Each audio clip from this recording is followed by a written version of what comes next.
Dennis Odell is the Administrator for Occupational Health and Safety at the United Mine Workers of America, has been with the UMW since 1993.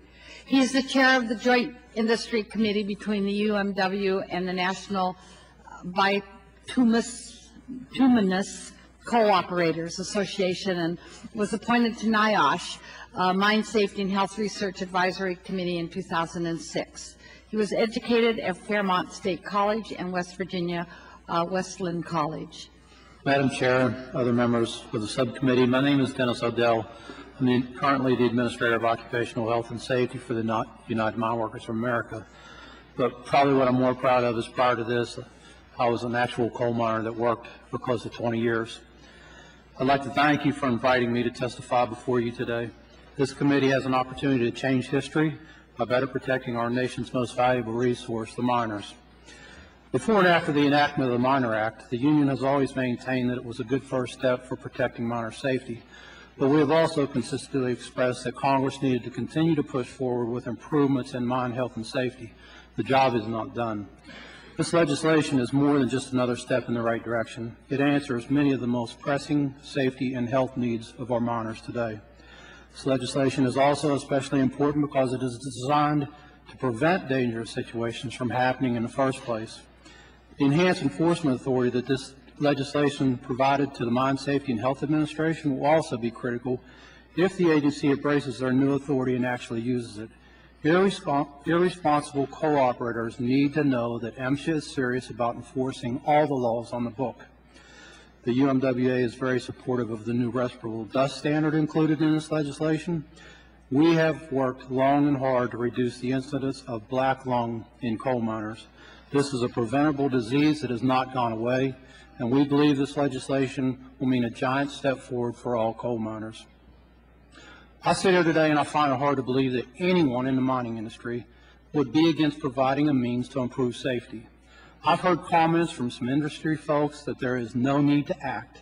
They say this based on this year's fatalities, the industry is back on track.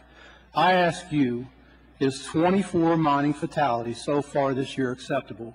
Do you think the family members of these 24 miners who have died believe that the industry is back on track?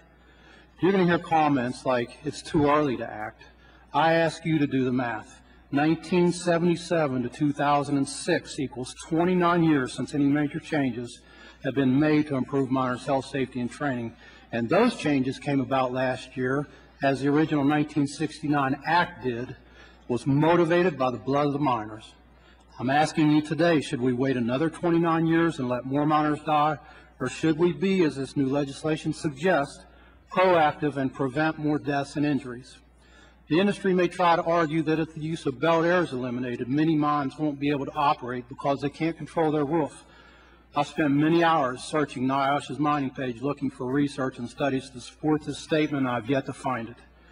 You may hear that this legislation will harm small operators, and I'm telling you today that's nonsense. Mining laws need to be applied to all mine operators, large and small.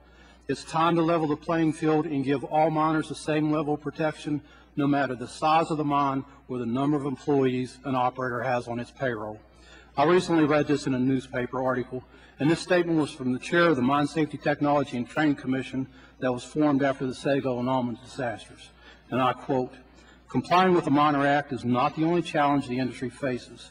The mine tragedies last year also spurred many good operators to take voluntary steps to improve mine safety. Many of these steps were recommended by an independent Mine Safety and Technology Training Commission. Once adopted, those voluntary measures undoubtedly will improve the safety of coal miners beyond the level prescribed by the Miner Act, therefore setting the high standard of safety performance desired by good people throughout the industry. Additional legislation now would not only intensify the chaos in the coal fields, but would also stifle incentives to adopt these voluntary steps, which are essential for a truly new paradigm of mine safety based on prevention and risk management," end quote.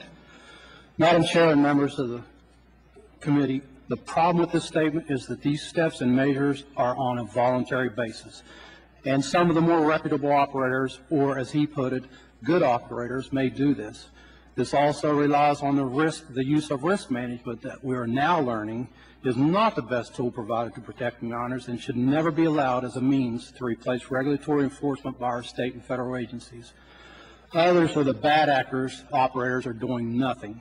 The only way that protection will be afforded across the board is through enforceable regulations such as those written in the proposed Miner Act. Some say it would be a burden on the industry and the regulators. What about the burden of the minors who have and continue to die, or the family members left behind because of the inadequate safety provisions and mandatory regulations?